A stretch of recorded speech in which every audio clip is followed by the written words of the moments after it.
ஒண்ணு வந்து இந்த சொத்தை வந்து வக்பு வாரியத்துக்கு வந்து யார் வேண்டாலும் கொடுக்கலாம். இது வந்து எழுத்து மூலியமா இருக்கணுங்கிற அவசியம் இல்ல, வாய்மொழியா கொடுக்கறது. தாஜ்மஹால் வந்து எங்களுக்கு ஷாஜஹான் பரம்பரையில வந்தவங்க எங்களுக்கு எழுதி கொடுத்துட்டாங்கன்னு அவர் கிளைம் பண்றாரு சார். தாஜ்மஹால குருத்வாராவில் இருக்கிற சீக்கியர்களுடைய மத கோயில் வந்து வக்பு வாரியத்துக்கு சொந்தம். ரயில்வே சைடுல இருக்கிற அந்த தொழுகை பள்ளிவாசல் நீங்க நிறைய இடத்துல பாத்துப்பீங்க, ரயில்வே ஒட்டி இருக்கிற நிறைய இடங்கள்ல பள்ளிவாசல் இருக்கும், அதுவும் வக்போர்டுக்கு சொந்தம். காசி விஸ்வநாதர் கோயில் வக்போர்டுக்கு சொந்தம். எத்தனை நீ டாக்டர் உருவாக்கணும், எத்தனை லாயர்ஸ் உருவாக்குனீங்க, எத்தனை ப்ரொஃபசர்ஸ் வந்திருக்காங்க, எத்தனை போலீஸ், எத்தனை ஐஏஎஸ் ஆபீசர் உருவாக்குங்கன்னு சொல்லி அங்கிட்டு இருக்க இஸ்லாமியர்களே வக்ஃப் போர்டுல கேள்வி கேட்கறாங்க. இவங்க யாரையுமே வந்து படிக்க வச்சு கொண்டு வரலங்கும் போது அவங்க தான் சார் வந்து கேஸ் கொடுக்குறாங்க. இந்த வந்த வருமானத்தை இவங்க சரியா காட்டவும் மாட்டேங்கிறாங்க. இஸ்லாமியர்களுக்கு பயன்படல, அதுதான் உண்மை. இங்க சட்டம் பாஸ் பண்ணிட்டு இருக்காங்க, ராகுல் காந்தி உட்காந்து தூங்குறாரு சார் பார்லிமெண்ட்ல. இவரெல்லாம் நாட்டுக்கு பிரதமரா வந்திருந்தா நம்மளுடைய நிலைமையெல்லாம் இன்னைக்கு என்ன ஆயிருக்கும் நினைச்சு பார்க்கவே பயமா இருக்குங்க சார். சிறுபான்மை பாதுகாவலன் இவங்க எல்லாம் பாதுகாவலன் என்ன அதே பாதுகாக்கிறேன்னு பெரும்பான்மையான ஆளுகளை நல்லா மிதிக்க வைக்கிற மாதிரி சட்டங்களை கொண்டு வந்திருக்கிறதா சார் இவங்களுடைய முன்னோர்கள் செஞ்ச ஒரு சாதனை சார். அங்க போய் மக்களுக்காக பேசியிருக்காங்க, அவங்களுக்கு தெரிஞ்சதெல்லாம் நீட்டு அப்புறம் போனோம்னா என்ன சொல்றது, நிதி இதுதான் அவங்களுக்கு தெரியுது. ஒண்ணு நிதி கூட இல்லாட்டி நீட்டு வேணாம், இது ரெண்டை தவிர மக்களுக்காக இது நல்லது, அது அவங்களுக்கு அவ்வளவு நாலேஜ் இல்லைன்னு சார். கனிமொழிக்கும் அண்டு தயாநிதி மாறனுக்கு தான் அங்க ஹிந்தி தெரியும், மற்றவங்களுக்கெல்லாம் அவ்வளவு ஒன்றும் தெரியாது. நம்ம தான் ஓட்டு போட்டு அவங்களை கொண்டு போய் அங்க உட்கார வச்சிட்டோம். திருமாவளவன் அவர்கள் என்ன சொல்றாருன்னா, தெருவுல இறங்கி இஸ்லாமியர்கள் போராடுங்க, ஏன்னா எங்க பெண்கள் எல்லாமே வந்து ஆகும்னு அந்த நடு ரோட்ல வந்து நின்று போராடுற மாதிரி ரவுடி மாதிரி அவர் நினைக்கிறாரு எங்களை. ஏன் நீங்க வந்து இந்துக்களை தாக்குறீங்கன்னு கூட கேட்கலையே சார். இது வந்து ஒரு மாணவர் போராட்டம்னா மாணவர் போராட்டமாவே இருக்கணும். அதை விட்டு போட்டு இந்து கோயில்களையும் இந்து பெண்களையும் ஆண்களையும் இந்து குழந்தைகளையுமே வந்து டார்கெட் பண்றதுன்னா ஏன் நீங்க இப்படி பண்றீங்கன்னு கேட்கணும்ல சார். ஐஎன்டி தமிழ் நேயர்களுக்கு வணக்கம். இன்றைய நேர்காணலில் நம்முடன் இணைந்திருப்பவர் ஜகானாஸ் பேகம் அவர்கள். வணக்கம் மேம். வந்தே மாதரம். வணக்கம் சார். வக்பு சட்ட திருத்தம் பாத்தீங்கன்னா அமலுக்கு வர இருக்கிறது. இதற்கு வந்துட்டு நாடாளுமன்றத்துல தமிழக எம்பிக்கள் தொடர்ந்து வந்து எதிர்ப்பு குரல் தெரிவிக்கிறாங்களே, இஸ்லாமிய பெண்ணா நீங்க உங்களோட கருத்தை பகிரலாம். 1923 ஆங்கிலேயர்கள் உருவாக்குனதுதான் சார் இந்த சட்டம். அதற்கு அப்புறம் பார்த்தோம்னா 1954, 64, 1995, 2013 சொல்லி பல்வேறு கட்டங்களாக வந்து இந்த வக்பு சட்டங்களை வந்து வானளாவிய அதிகாரங்களை வந்து அதிகமா கொடுத்திருக்கிறது காங்கிரஸ் பீரியடு தான் இது. இதுல எப்படின்னாங்க சார், வக்புங்கிறது வந்து இந்தியா பாகிஸ்தான் பிரிவினையின் போது அங்க இருக்கிற இந்துக்கள் இந்தியாவிற்கும் இங்க இருக்கிற இஸ்லாமியர்கள் பாகிஸ்தானுக்கும் போகும்போது இவங்களுக்குள்ள ஒரு சட்டத்தை போட்டுக்கிறாங்க. அவங்க திரும்பி வந்தா இது இந்துக்கள் சொத்து இந்துக்களுக்காகவும் இஸ்லாமியர்கள் சொத்து இஸ்லாமியர்களுக்காகவும்.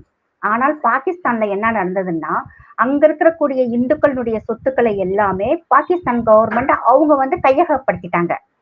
ஆனா இந்தியாவில வந்து என்ன செஞ்சுட்டாங்கன்னா, இந்த காங்கிரஸ் பீரியட்ல ஜவஹர்லால் நேரு அவர்கள் வந்து வக்பு வாரியம் சொல்லி ஃபர்ஸ்ட் இருந்ததை வந்து கொஞ்சம் அதனோட பவர்ஸை வந்து சேர்த்து கொடுத்து இங்க இஸ்லாமியர்களுக்கு உண்டான சொத்தை வக்புட்ட ஒப்படைக்கிறாரு சார், அனைத்து சொத்துக்களுமே. இது வந்து அப்புறம் 54 வந்து கொஞ்சம் விரிவாக்கம் பண்றாங்க. எப்படின்னாங்க சார், இதுல வந்து வக்பு கோர்ட்டுன்னு சொல்லி ஒண்ணு கொண்டு வந்து அதுல வந்து 7 நபர் கொண்ட ஒரு கமிட்டியை வந்து ஏற்படுத்தி இது இஸ்லாமியர்களுக்கு உண்டான சொத்துக்களை வந்து நீங்க வந்து பராமரிச்சுக்கங்க, இதுல வர்ற வருமானங்களை ஏழை குழந்தைகளுக்கும் ஏழை பெண்களுக்கும் படிக்க வைக்கவும் அவங்களுடைய வாழ்க்கை தரத்தை மேம்படுத்துறதுக்கும் அவர் செஞ்சது ஒரு நல்ல நோக்கத்திற்காக செஞ்சது. இதை இவங்க என்ன பண்ணிட்டாங்கன்னாங்க சார், தன்னுடைய சுய லாபத்திற்காக வந்து அந்த மெம்பர்ஸ் மட்டுமே நல்லா இருக்கிற மாதிரி கொண்டு வந்துட்டாங்க. அதுக்கப்புறம் 1995 வந்து இந்த சட்டத்தை வந்து இன்னும் கொஞ்சம் அதிகப்படுத்தி 3 ஷர்த்து கொண்டு வர்றாங்க. ஒண்ணு வந்து இந்த சொத்தை வந்து வக்பு வாரியத்துக்கு வந்து யார் வேண்டாலும் கொடுக்கலாம். இது வந்து எழுத்து மூலியமா இருக்கணுங்கிற அவசியம் இல்ல, வாய்மொழியா கொடுக்கறது. இன்னொன்னு வந்து இதை கொடுக்கக்கூடிய சொத்தை வந்து மத பயன்பாட்டிற்கும் சேரிட்டபிளுக்கும் கொடுக்கணும்னு சொல்லி கொண்டு வர்றாங்க. இந்த 2 ஷரத்தை வந்து அங்கீகரிக்கிறது வந்து இஸ்லாமிய லா, அதாவது அந்த போர்டுல இருக்கிறவங்க அனுமதிச்சா போதும். இது ரொம்ப சிம்பிளான ஒரு லாவா கொண்டு வந்துடுறாங்க சார். இது என்ன ஆயிருதுன்னா, வாய்மொழியா இப்ப நீங்க கூட என்கிட்ட சொல்லலாம், இந்த சொத்தை வந்து நான் வக்புக்கு கொடுத்துட்டேன்னா அவ்வளவுதான். இதை வந்து நீங்க எனக்கு எழுத்து மூலியமா சொல்லணுங்கிற அவசியமே இல்லை. இது என்ன ஆயிருதுனாங்க, மற்ற பக்கத்துல இருக்க சொத்துக்களை பூராமே வந்து அவங்க ஆக்குப்பை பண்றதுக்கு அதிகமா பண்ணிருக்காங்க. இப்ப தமிழ்நாட்டை மட்டுமே பார்த்து இங்க யாரும் முடிவு பண்ணக்கூடாதுங்க சார். உத்தரப்பிரதேசம் ஹல்துவானின்னு ஒரு ஊர்ல ஒரு மதரசா, அதை சுத்தி 4500 குடும்பங்கள். இது வந்து ஒரு கோயிலுக்கு உண்டான அந்த கவர்மெண்ட்டுக்கு உண்டான சொத்தை வந்து இவங்க ஆக்குப்பை பண்ணிருக்காங்க. அங்க இருக்கிற கவர்மெண்ட் மூலியமா மற்ற மக்கள் சேர்ந்து கோர்ட்ல கேஸ் போடுறாங்க. அங்க இருக்க அங்க இருக்க கோர்ட் என்ன சொல்லிட்டு மதரசாவை டெமாலிஷ் பண்ணிருங்க அப்படிங்குது. இந்த வீடுகளை வந்து நம்ம உடனே வெளியேற்ற முடியாது. அவங்க வந்து என்ன பண்ண ஹைகோர்ட் சுப்ரீம் கோர்ட்டுக்கு போயிட்டாங்க சார். மதரசாவை இடிக்கும் போது அங்க கலவரம் ஏற்பட்டு மிகப்பெரிய கலவரம் ஆச்சுங்க சார். அப்ப அங்க இருக்கிற சிஎம் வந்து நேர்லயே வந்து அதை பார்வையிட்டு அந்த மதரசாவை மட்டும் டிமாலிஷ் பண்ணிட்டு சுப்ரீம் கோர்ட்ல போய் அவங்க வந்து வாதாடி வெளியே வரட்டும் அப்படின்னு சொல்லிட்டாங்க. இது வந்து ஒரு கேஸ். ரொம்ப காமெடியான விஷயங்கள்லாம் இதுல இருக்குங்க சார். எப்படின்னா, எங்களுடைய வக்பு வாரியத்துல வந்து ஷியா சுன்னி அப்படிங்கிற பிரிவு இருக்கு. இதுல வந்து சுன்னி முஸ்லிம்ஸ் என்ன பண்ணிருக்காங்கன்னா சார், உத்தரப்பிரதேசத்துல தாஜ்மஹால் வந்து எங்களுக்கு ஷாஜஹான் பரம்பரையில வந்தவங்க எங்களுக்கு எழுதி கொடுத்துட்டாங்கன்னு அவர் கிளைம் பண்றாரு சார். ஏதாவது தாஜ்மஹாலை குருத்வாராவில் இருக்கிற ஒரு சீக்கியர்களுடைய மத கோயில் வந்து வக்பு வாரியத்துக்கு சொந்தம். ரயில்வே சைடுல இருக்கிற அந்த தொழுகை பள்ளிவாசல் நீங்க நிறைய இடத்துல பார்த்துப்பீங்க. ரயில்வே ஒட்டி இருக்கிற நிறைய இடங்கள்ல பள்ளிவாசல் இருக்கும், அதுவும் வக்போர்டுக்கு சொந்தம். காஷி விஸ்வநாதர் கோயில் வக்போர்டுக்கு சொந்தம். அதே மாதிரி பார்த்தோம்னா சார், நிறைய ஹிந்து கோயில் சம்பந்தப்பட்ட இடங்கள், முக்கியமான கோயில் சம்பந்தப்பட்ட இடங்கள்லாம் வந்து இவங்களுக்கு இருக்கு. சூரத்துல ஒரு பெரிய ஒரு பிரச்சனை வந்து அதுவுமே கோயில் சம்பந்தப்பட்ட இடம் வர வந்து அவங்க எல்லாமே வந்து இது ரொம்ப அதிகமா போய்கிட்டு இருக்கு அப்படின்னு சொல்லி கேஸ் கொடுக்குறாங்க. 120 பெட்டிஷன் போயிருக்குங்க சார். இதுல வர்ற வருமானங்கள் பார்த்தோம்னா 9.4 லட்சம் கோடிக்கு உண்டான சொத்துக்கு ஆண்டு வருமானம் வந்து 1.2 லட்சம் கோடி வரணும். ஆனா இவங்க வந்து வெறும் 200 to 500 கோடிக்குள்ளதான் காட்டுறாங்க. தர வாடகை 35 ரூபாய் 25 ரூபாய் தர வாடகை வச்சாலே வருஷத்துக்கு 12,000 கோடி வரணும் சார். இப்ப நார்த்து சைடு எல்லாம் பார்த்தா நிறைய பெரிய பெரிய பில்டிங்கா இருக்கும் சார். அதெல்லாம் ரொம்ப கம்மியான வாடகைக்கு விட்டுட்டு அதை மெயின்டைன் பண்ற வக்பு வாரியத்துல மெயின்டைன் பண்றவங்க இருக்கிறாங்க பாருங்க சார். அந்த சொத்துக்களை மெயின்டைன் பண்றவங்க அவங்க குடும்பம் வந்து ரொம்ப வசதி வாய்ப்பா ரொம்ப நல்லா இருக்கும். இப்ப என்ன சொல்றாங்கன்னா, இந்த வக்பு வாரியத்துல இருக்கிற சொத்துக்கள் வந்து முறையாக வந்து ஒண்ணு இந்துக்கள் கிறிஸ்டின்கள் அவங்களுடைய சொத்து. இப்ப நம்ம திருச்சியில இருக்கிற 6 கிராமங்கள் வந்து அது மட்டும்தான் நமக்கு தெரியுது. தெரியாத நிறைய கிராமங்கள் வடநாட்டு பக்கத்துல இன்க்ளூடிங் நான் சொல்ற காஷி விஸ்வநாதர் கோயில், தாஜ்மஹாலும் இன்க்ளூடிங் சார் இதுல. இப்ப அவங்க கொடுக்குற கேஸ்ல வந்து இப்ப பிள்ளைகளை படிக்க எத்தனை நீ டாக்டரை உருவாக்குன, எத்தனை லாயர்ஸ் உருவாக்குனீங்க, எத்தனை ப்ரொஃபசர்ஸ் வந்திருக்காங்க, எத்தனை போலீஸ், எத்தனை IAS ஆபீசரை உருவாக்குங்கன்னு சொல்லி அங்கிட்டு இருக்க இஸ்லாமியர்களே வக்ப் போர்டுல கேள்வி கேட்கறாங்க. இவங்க யாரையுமே வந்து படிக்க வச்சு கொண்டு வரலங்கும் போது அவங்க தான் சார் வந்து கேஸ் கொடுக்குறாங்க. இதை நம்ம ரொம்ப நன்றி சொல்ல வேண்டியது அஸ்வினி உபாத்யாயா, இன்னொருத்தவங்க வந்து நாஜியா இலாஹி கான் மேம். இவங்க 2 பேரும் தான் வந்து சிவியரா அந்த கேஸை எடுத்து நடத்தி இப்ப இந்த அளவுக்கு கொண்டு வந்திருக்காங்க. இது இந்த வந்த வருமானத்தை இவங்க சரியா காட்டவும் மாட்டேங்கிறாங்க. இஸ்லாமியர்களுக்கு பயன்படல, அதுதான் உண்மை. நீங்க ரோட்ல போய் கேமராவோட போய் மைக்கோட போய் நின்று நீங்க கேட்ட மக்கள்கிட்ட கேளுங்க, வக்பு வாரியம்னா என்ன, வக்பு உங்களுக்கு என்ன செஞ்சிருக்குன்னு ஒவ்வொரு இஸ்லாமியத்தை கேட்டாதான் சார் இவங்க வண்டவாளம் பூரா தெரியும்.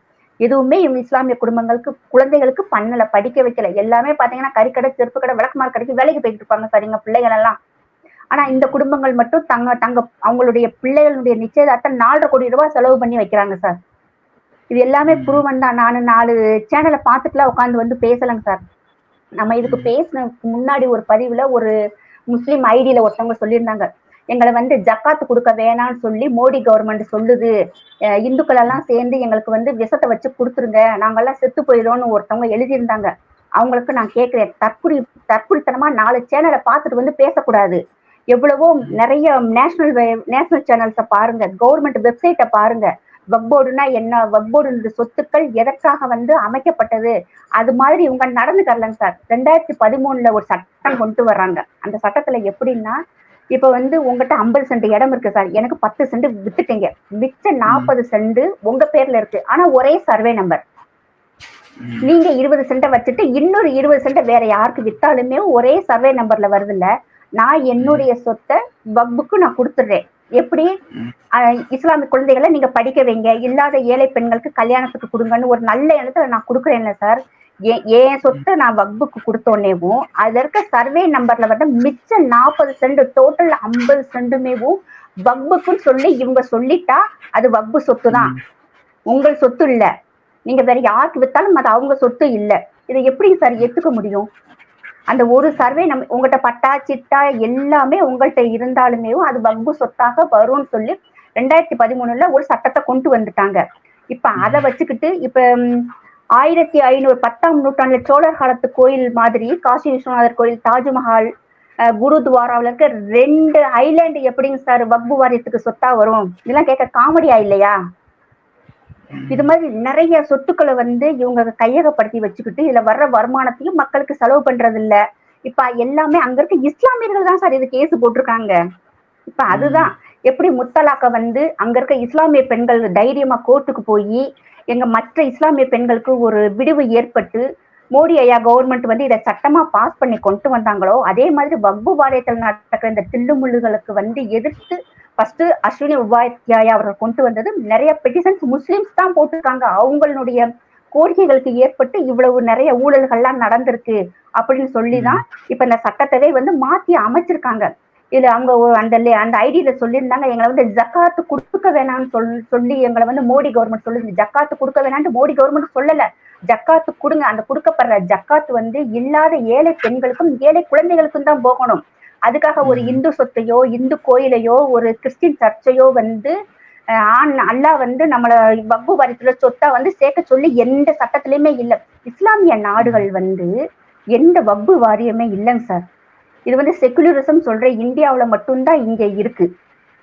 இது வந்து மேக்சிமம் பார்த்தா இந்த சொத்துக்களை எல்லாமே என்னுடைய ஒப்பீனியன் வந்து வக்பே தேவையில்லை, தேவையில்லாம இதை அரசாங்கத்துல ஒப்படைச்சிட்டு, ஏன்னா அந்த கவர்மெண்ட் தான் எல்லா சென்ட்ரல் கவர்மெண்ட்டோ ஸ்டேட் கவர்மெண்ட்டோ அது நல்ல கரெக்டா அந்த ஆளுகள் எல்லாம் போட்டு நிர்வாகம் பண்ணி அந்த மக்களுக்கு தேவையான எல்லாமே செஞ்சாவே சரியாதான் சார் இருக்கும். இப்ப உத்தரப்பிரதேசல வந்து நிறைய மதர்சாக்கள் வந்து இல்லீகலா கட்டியிருக்காங்க சார்.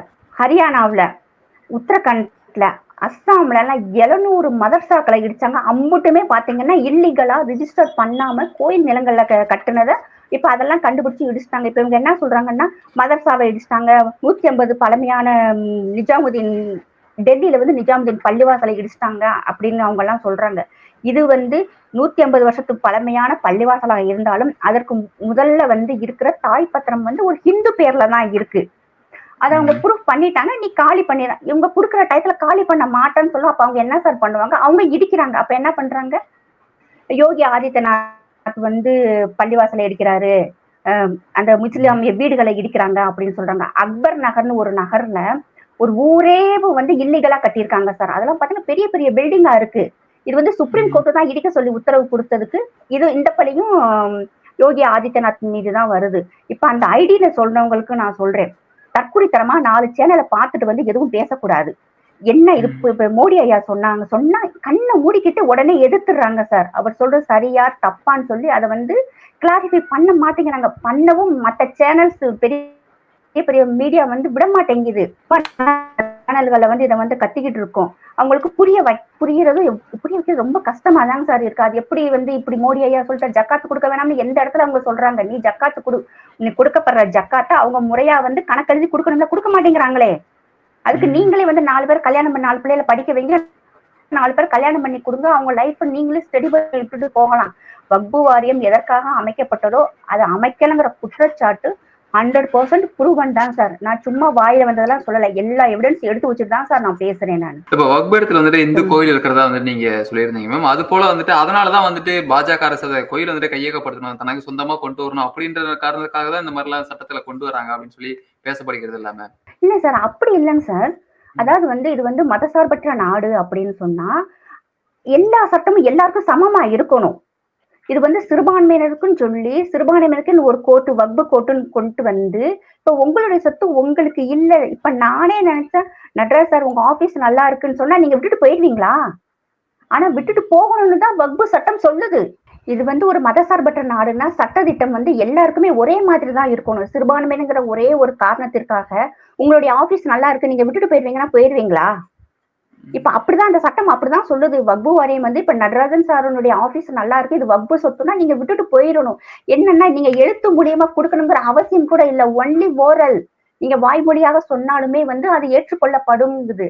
இப்ப வந்து இந்த 6 கிராமங்கள்ல இருக்கிற மக்கள் போய் வக்பு வாரியத்துல கோர்ட்ல போய் கேஸ் போட்டாங்கன்னா அவங்களுக்கு வந்து கரெக்டான வந்து நீதி கிடைக்காது. அப்ப அவங்க வந்து ஹைகோர்ட்டுக்கோ சுப்ரீம் கோர்ட்டுக்கோ போக முடியாது. ஏன்னா வக்பு கோர்ட்ல என்ன ஃபைனலா வந்து ஜட்ஜ்மெண்ட் வருதோ அதைத்தான் வந்து மக்கள் ஏத்துக்கிறோம்னு சொல்லி ஒரு சட்டம் 2013 ஒரு சட்டம் கொண்டு வந்திருக்காங்க. இந்த சட்டம் வந்து தவறு ஒண்ணு.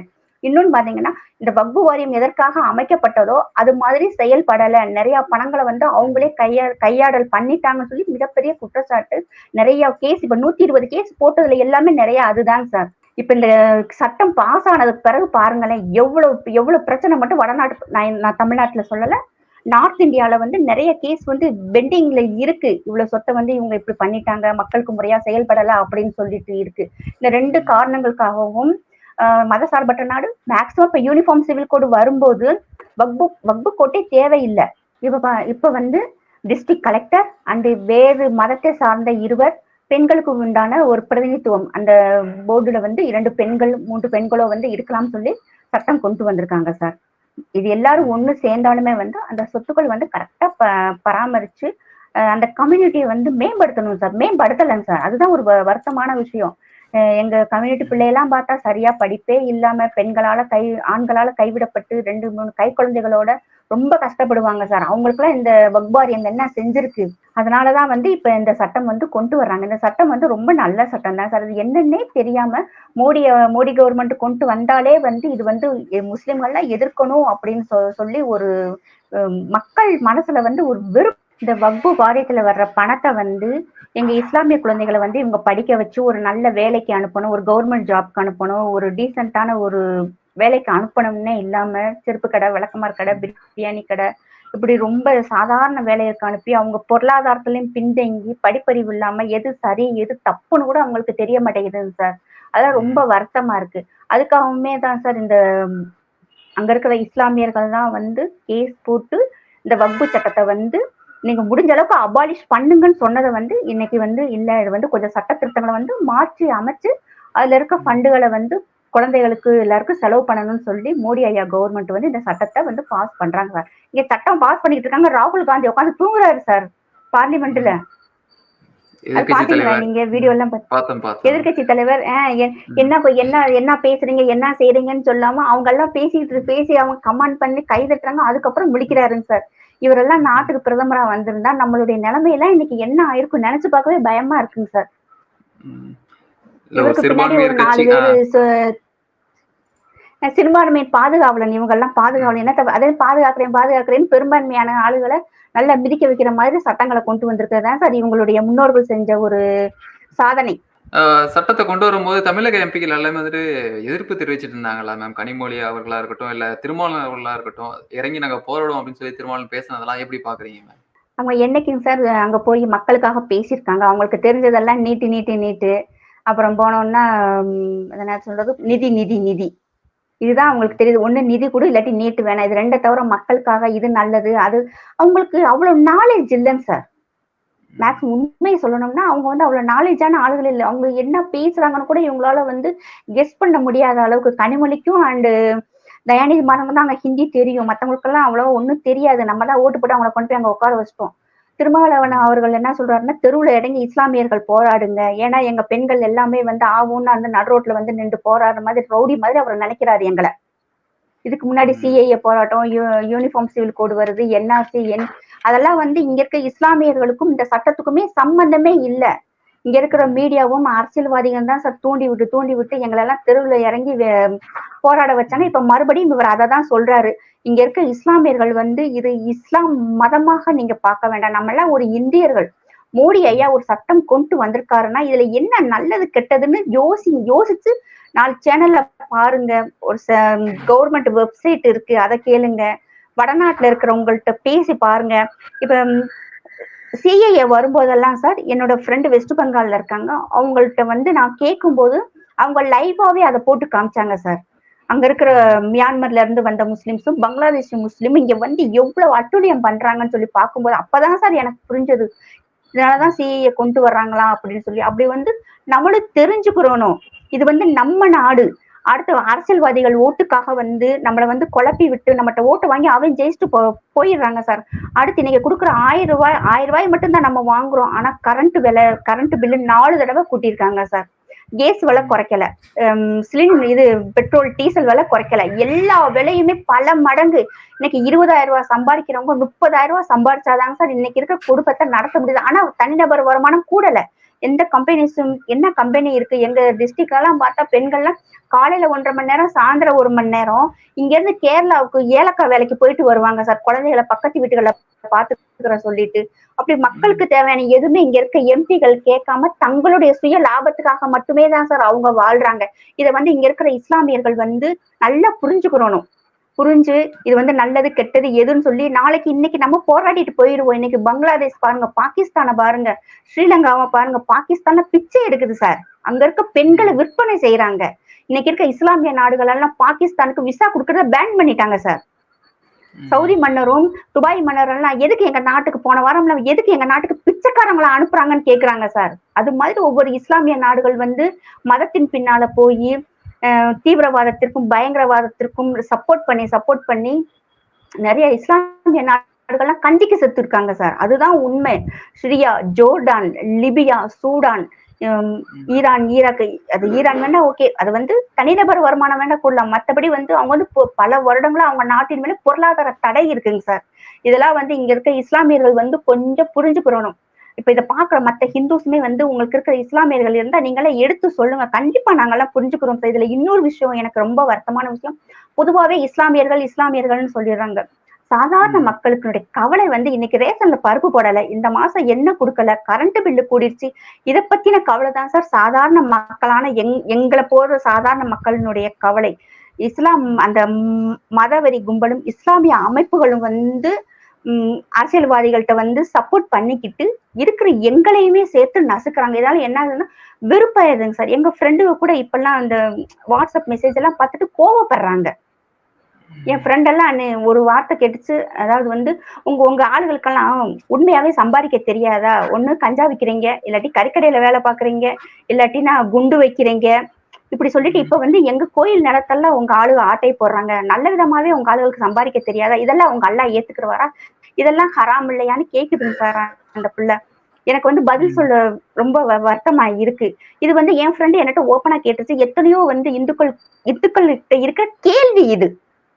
என்னதே வந்து நம்ம ஃப்ரெண்ட்லியா சகோதரத்துவமா பழகினாலும் ஒவ்வொரு இந்துக்கள் மனசுல இருக்கிற கேள்வி, இதை இஸ்லாமியர்கள் வந்து நம்ம வந்து கரெக்டா வந்து அவங்களுக்கு சப்போர்ட் மீன்ஸ் உண்மை எதுன்னு நம்ம தெரிஞ்சுக்கிட்டா நம்ம நாடு வந்து சந்தோஷமா இருக்கும், மற்ற நாடுகளை போல ஆகாம நல்லபடியா இருக்குங்கிறது என்னுடைய தாழ்மையான கருத்துங்க சார்.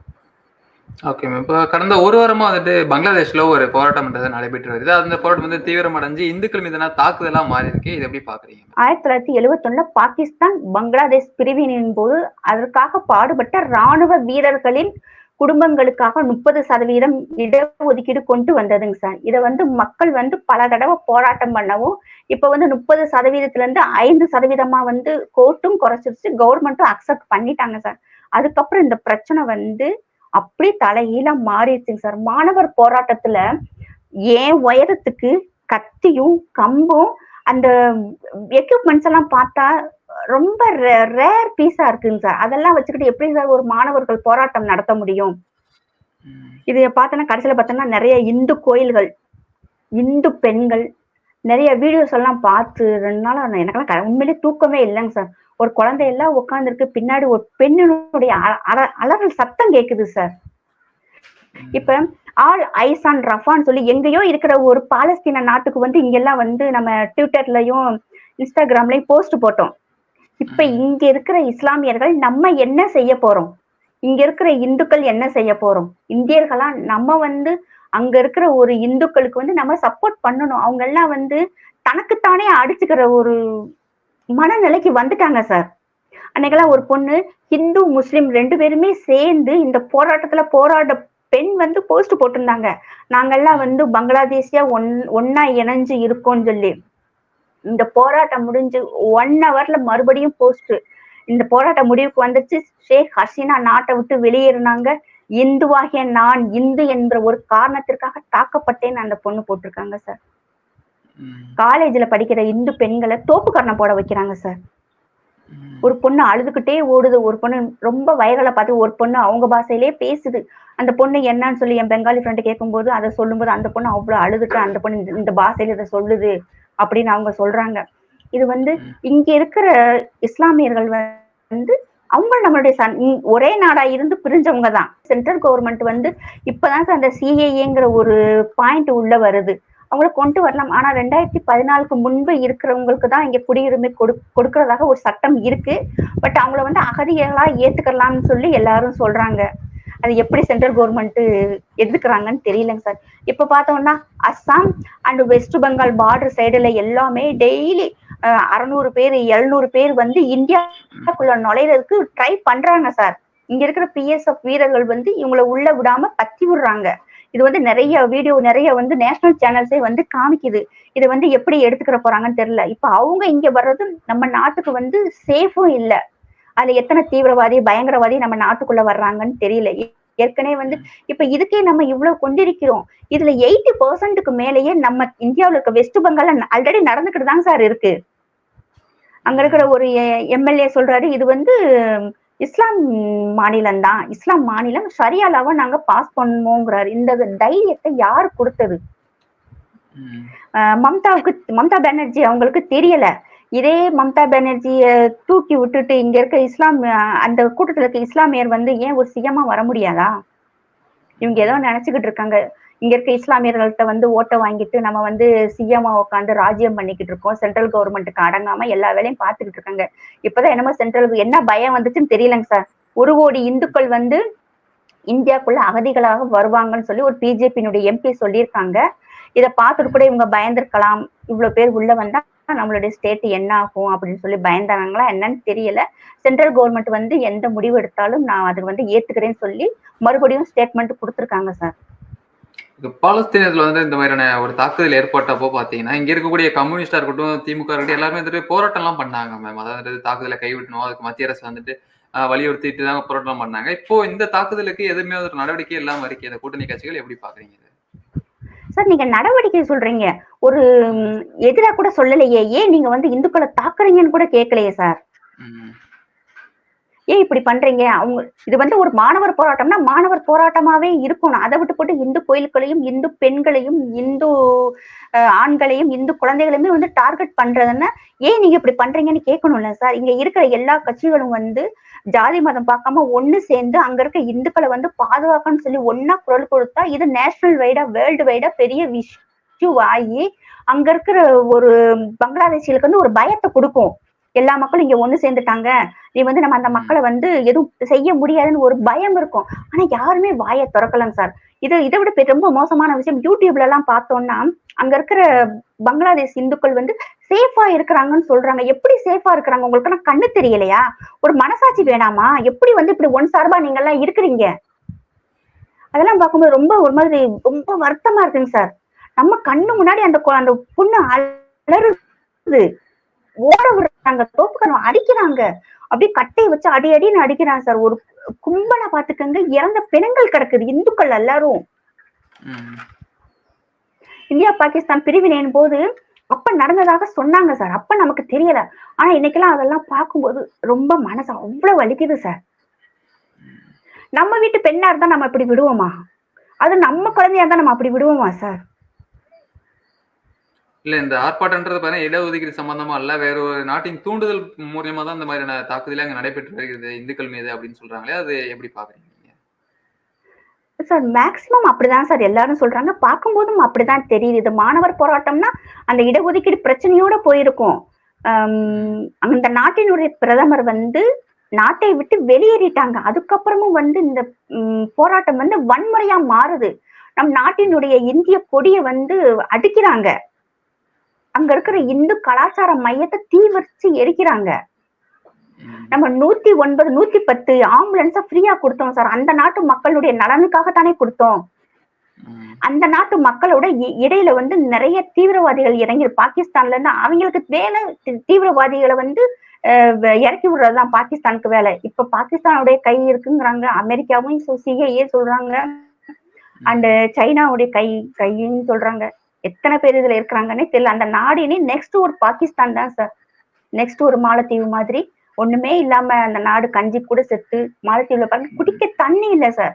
நம்ம கவர்மெண்ட் தான் இது வரைக்கும் தண்ணி கொடுத்துட்டு இருந்தது. இப்ப சைனாட்ட இருந்து வாங்கினா அதுல ஃபுல்லா அந்த பாட்டில்ல ஃபுல்லா பாத்தீங்கன்னா புழுவு தேவையில்லாத என்னென்னமோ போட்டு அந்த மக்கள் குடிக்க தண்ணி இல்லாம கஷ்டப்படுறாங்க சார். அவங்க எல்லாம் நம்மளை சுத்தி இருக்கிற நாடெல்லாம் பாருங்க, இங்கிட்டு ஒரு கொலகாரன் இங்கிட்டு ஒரு கொள்ளக்காரை உட்காந்துருக்கான். இது போக மிச்ச நாடுகள்லாம் பாருங்க அடிச்சு மல்லுக்கட்டாயி ஒரு சேஃபே இல்லாம இருக்காங்க சார். பங்களாதேஷ் ஏற்பட்ட போல இந்தியாவுக்கு இந்த மாதிரியான ஒரு பாதிப்பு ஏற்பட வாய்ப்பு இருக்குமா மேம்? இந்த பாதிப்பு வந்து டைரக்டா போர் மூலியமா வந்தா இந்தியா தான் சார் வின் பண்ணும்.